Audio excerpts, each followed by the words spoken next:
Des timbres-poste à l'effigie des trésors royaux restitués par la France, dévoilés ce lundi par la Poste du Bénin. Une première collection de 9 œuvres ainsi lancée à travers cette cérémonie fort simple en présence d'un public constitué de sachants et d'amateurs de la philatélie.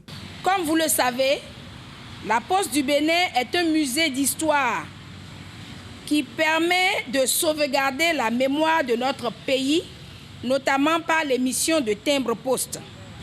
Le timbre-poste, en effet, c'est cette petite figurine qui, une fois posée sur une lettre ou un paquet, lui permet de traverser toutes les frontières du monde. À lui seul, il représente donc un passeport international, mais aussi et surtout un ambassadeur pour chaque pays.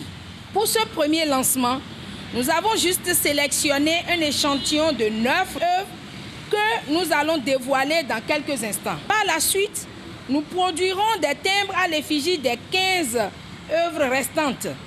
Comme vous pouvez donc le constater, ceci n'est qu'un début.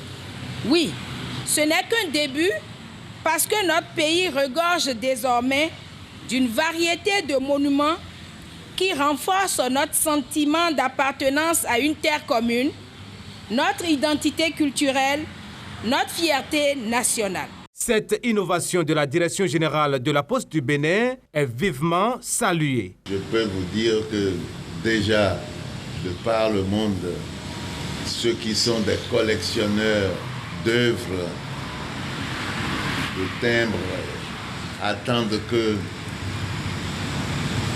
ces timbres-là sortent pour bondir dessus.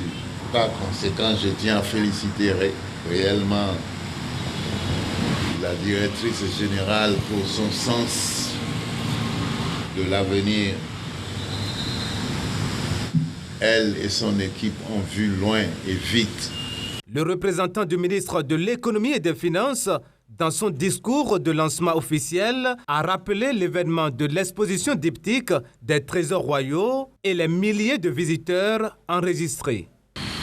La Poste du Bénin se devait de jouer son rôle, de commémorer et de célébrer cet événement véritablement historique. Je voudrais toutefois tout simplement saluer la vision de la directrice générale de la Poste et de ses équipes qui ont su saisir l'opportunité véritablement de faire vivre et d'immortaliser à nouveau ces trésors qui sont déjà immortels.